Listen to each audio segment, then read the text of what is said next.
They call the ceasefire a pause, not a ceasefire. They call the ceasefire a trailer and expect us to wait. اب وہ انہوں نے ایک شرط لگا دی. یار یہ کیا کہہ سکتے ہیں؟ تو جب یہ ان اس کنگریشنل کمیٹی سے ملے تو یہ جو بریڈ شرمن صاحب ہیں انہوں نے کہا کہ بھئی میں نے تو پاکستان کو کہہ دیا ہے کہ، اور یہ ان کی ٹویٹ میں دکھا رہا ہوں، کہ پہلے تو وہ جو جیش محمد ہے پہلے تو انہیں بین کرو، چیزیں بیک ہے کہ پاکستان کو اگر پانی نہیں ملا تو یہاں فاقہ ہوگا، یہاں وہ حالات پیدا ہو جائیں گے کہ زندگی کا کہ یہاں پر لوگوں کا جینا ممکن نہیں ہوگا. ایئر فورس اور نیوی جو ہے وہ انڈیا نے ابھی تک ایکٹیو رکھی ہوئی ہے. جدھر ہمیں جتنا ڈیمیج ہوا ہے ہمیں پتہ نہیں چلتا ہے کہ ہم جیت گئے ہیں یا ہار گئے ہیں. اور یہ جو ایکسرسائزز ہیں یہ بارڈر سے 100 کلومیٹر کے فاصلے پہ ہوں گے، اور 100 کلومیٹر جو ہے نا بہت تھوڑا فاصلہ ہوتا ہے فائٹر جیٹس کے لیے. آپ یہ سمجھیں کہ 1-8 سیکنڈ کے اندر ہی وہ بہت آگے آ سکتے ہیں، اور 1 منٹ میں بھی وہ پاکستان کی سرحد جو ہے اس کو کراس کر کے پاکستان کے اندر داخل ہو سکتے ہیں. تو وہ کہتے ہیں کہ بس یہی ہمارا مسئلہ ہے، ہم بھارت کے ساتھ تو پیس کی منتیں کر رہے ہیں، بھارت ہماری باتیں ہی نہیں سننا چاہتا. ڈیلیگیشن ہے وہ وہاں پہ جا کے ان لوگوں کو ملا ہے جو فیصلہ ساز ہیں.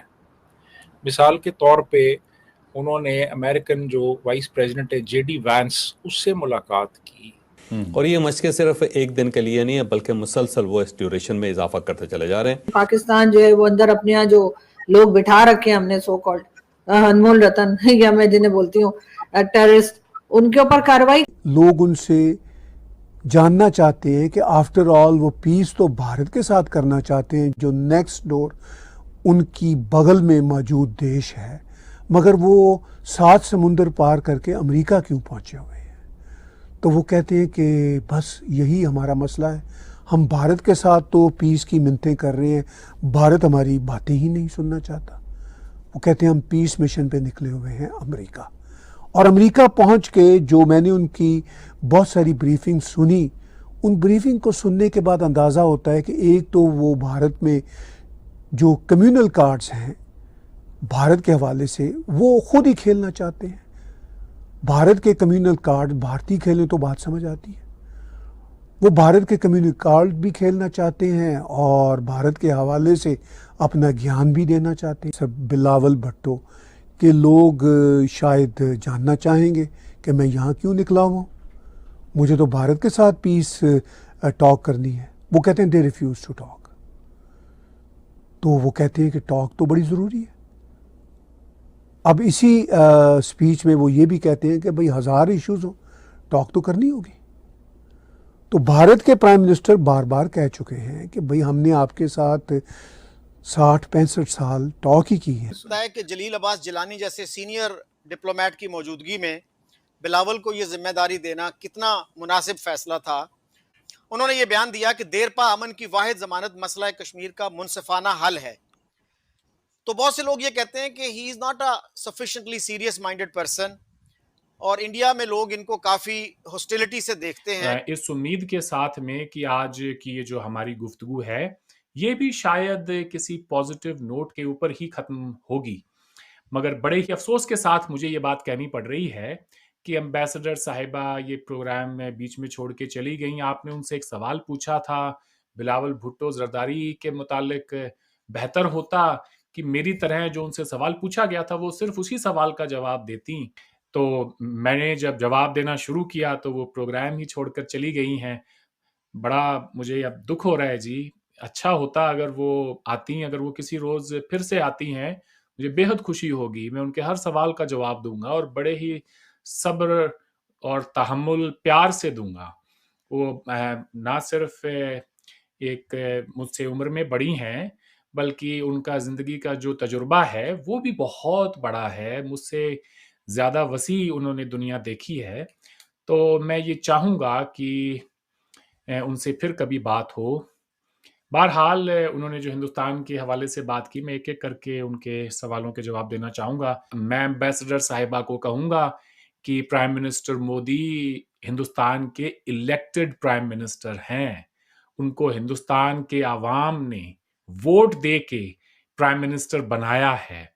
अनलाइक पाकिस्तान जहां पे ज्यादातर प्राइम मिनिस्टर सेलेक्टेड होते हैं, नीडलेस टू से कि उनको सेलेक्ट कौन करता है टू स्टार्ट विद। उसके बाद मैं एम्बेसडर साहिबा को ये भी कहूंगा कि वो बार बार ये जो कश्मीर के मुतालिक हिंदुस्तान को ब्लैकमेल करने की उनकी पॉलिसी है कि या तो आप डायलॉग करें हमारे साथ या फिर जो है यहाँ पे आप तैयार रहें दहशतगर्दी के लिए, क्योंकि इनडायरेक्टली यही कहना है कि जब तक मसला कश्मीर का कोई हल नहीं हो जाता तब तक पीस नहीं आ सकती। What do you mean by that? क्या पाकिस्तान कोई जंग करना चाह रहा है हिंदुस्तान के खिलाफ? तो अगर आप जंग नहीं कर रहे हैं तो फिर आप क्या प्रॉक्सी वॉर करना चाह रहे हैं? That seems to be the case because that is precisely what is happening from the last 35-40 years। Pakistan proxy war ही लड़ रहा है जब उससे ये रियलाइज हो गया कि हम कश्मीर को जंग के जरिए नहीं ले सकते, तो दहशतगर्दों की एक फौज हिंदुस्तान के ऊपर जो है भेजी गई है सिंस 1990 ऑनवर्ड्स, या अब ये कहें लेट 80s ऑनवर्ड्स। उन्होंने हिंदुस्तान के ऊपर ये भी इल्ज़ाम लगाया कि जम्मू कश्मीर के अंदर हम वहाँ के जो डेमोग्राफिक्स हैं उनको चेंज करने की कोशिश कर रहे हैं। वेल, अभी तक आर्टिकल 370 को एब्रोगेट किए हुए ऑलमोस्ट 6 years होने को हैं। अभी तक ऐसा कोई इल्ज़ाम जम्मू कश्मीर की किसी भी सियासी पार्टी ने नहीं लगाया है, including PDP and national conference. इस वक्त जो हुकूमत है वो नेशनल कॉन्फ्रेंस की है, ना कि बीजेपी की। नेशनल कॉन्फ्रेंस को वोट दिया है जम्मू कश्मीर के अवाम ने, ना कि कोई हमने बाहर से कोई वोटर ला के बिठाए हैं। उन्होंने जो है उनको चीफ मिनिस्टर बनाया है उमर अब्दुल्ला साहब को। इनके इल्जाम बिल्कुल बेबुनियाद है। बेहतर होता ये कहती कि जी एक डेमोग्राफी को चेंज करने की कोशिश तो जम्मू कश्मीर में पाकिस्तान ने की है और बड़ा कामयाब भी रहा उसमें।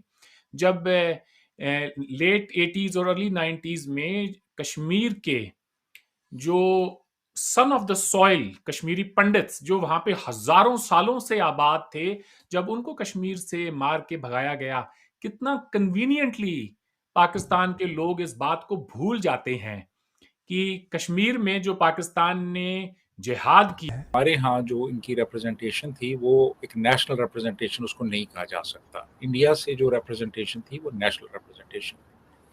उसके बाद फिर जो शशि थरूर हैं वो एक बहुत सीजन्ड डिप्लोमेट हैं, यूनाइटेड नेशंस में वो काम करते रहे हैं, एक इंटेलेक्चुअल हैं। उनका जो इंग्लिश एक्सप्रेशन है वो बहुत अच्छा है और वो बड़े एक डिसेंट पोलाइट लेकिन बड़े एक पावरफुल अंदाज में अपनी बात कम्युनिकेट करने की अहलियत रखते हैं। हमारे यहाँ से बिलावल भुट्टो थे जो अभी एक तरह के अप्रेंटिस ही हैं, यानी ये समझ लें कि शहरी रहमान और हिना रब्बानी खर की सरपरस्ती में वो अपनी बातें कर रहे थे। दूसरा ये है इसमें कि जो इंडियन डेलीगेशन है वो वहाँ पे जाके उन लोगों को मिला है जो फैसला साज हैं। मिसाल के तौर पे उन्होंने अमेरिकन जो वाइस प्रेसिडेंट है जेडी वैंस, उससे मुलाकात की। जेडी वैंस से मुलाकात हुई और उन्होंने अपना जो मौक़िफ़ है वो उसको प्रेजेंट किया और उसने उनके मौक़िफ़ की तायीद की और इवन उन्होंने कहा जी कि आपके साथ जो हमारे तिजारती मामलात हैं उसमें मज़ीद पेशरफ्त होगी और जुलाई के पहले हफ्ते तक काफ़ी इसमें चीज़ें आगे की सिमत बढ़ेंगी। हमारा जो डेलीगेशन था ये ज़्यादातर थिंक टैंक्स में जाके इन्होंने तकरीरें की हैं। रैंड कॉरपोरेशन में गए, अटलांटिक काउंसिल में गए, स्टिम्सन सेंटर में गए, यूएस इंस्टीट्यूट ऑफ पीस में गए। अब ये जो है ये कोई ऐसा सच फैसला साज इदारे नहीं है, ये थिंक टैंक्स हैं। तो यहाँ पे जाके इन्होंने तकरीरें की। उन्होंने जो है वो अमेरिकन जो उन्हीं समझ लेना कि एस्टैब्लिशमेंट से जाके डायरेक्ट उन्होंने बात की जो कि डिसीजन ले सकते हैं अपने तौर पे। फिर उसके बाद ये है कि मैं ज़ाती तौर पे समझता हूँ कि जो इंडियन डेलीगेशन है उसको काफ़ी एज हासिल है कि वो लोग अपने तौर पे वो एक कॉम्प्रिहेंसिव वेल आर्टिकुलेटेड एक नैरेटिव जो उन्होंने बिल्ड किया है उसको वो प्रेजेंट कर सकते हैं। हमारा जो डेलीगेशन गया था, इन्होंने सिर्फ जो एक ऑलरेडी जो हमारा एक मिलिट्री एक नैरेटिव है इस पूरी सूरत हाल के हवाले से, उसी को उन्होंने आगे प्रेजेंट कर दिया। सिर्फ ये था कि प्रेजेंट करने वाले सिविलियन थे, नैरेटिव जो था वो मिलिट्री का था। तो ये बड़े बुनियादी फर्क थे हमारे डेलीगेशन में और उनके डेलीगेशन। और लेकिन सर इससे अचीव क्या होगा? दोनों कंट्रीज को अगर हम देखें तो ये अचीव क्या करना चाह रहे हैं? लोगों को पता ही है क्या हुआ है, सारी दुनिया ने देखा है कि कैसे एक दूसरे के ऊपर अटैक हुए। अब ये दोनों बताने क्या गए और अचीव क्या करेंगे? बेसिकली तो ये अपनी नैरेटिव की राह में एक राह हमवार करने के लिए गए ना, कि हमारा ये नैरेटिव है, हमारे साथ ज्यादती हुई है और हमारा नैरेटिव एक्सेप्ट किया जाए और इस नैरेटिव की रोशनी में आगे फर्दर स्टेप्स लिए जाएं। यानी एक तरह से अपना एक डिफेंस करने के लिए और अपनी पोजीशन स्ट्रेंथन करने के लिए ये वहाँ पे गए। लेकिन देखें, इसमें कुछ चीज़ें ऐसी हैं जहाँ पे इंडिया को हमारे ऊपर एज हासिल है। एक तो ये कि वहाँ पे इस वक्त जैसी भी है बहरहाल एक डेमोक्रेटिकली इलेक्टेड गवर्नमेंट है। हमारे यहाँ जो इस वक्त गवर्नमेंट है उसकी जो लेजिटिमेसी है उस पर एक बड़ा क्वेश्चन मार्क है। यानी जो इलेक्शंस हुए थे उन इलेक्शंस में किस हद तक एक रिप्रेजेंटेटिव गवर्नमेंट आई है, इस पे एक क्वेश्चन मार्क है, पहली बात। अच्छा, दूसरा ये है कि उन्होंने ऑपोजिशन के एक लीडर को, कांग्रेस के लीडर को उन्होंने इस जो उनका मेन डेलीगेशन था उसके लीडर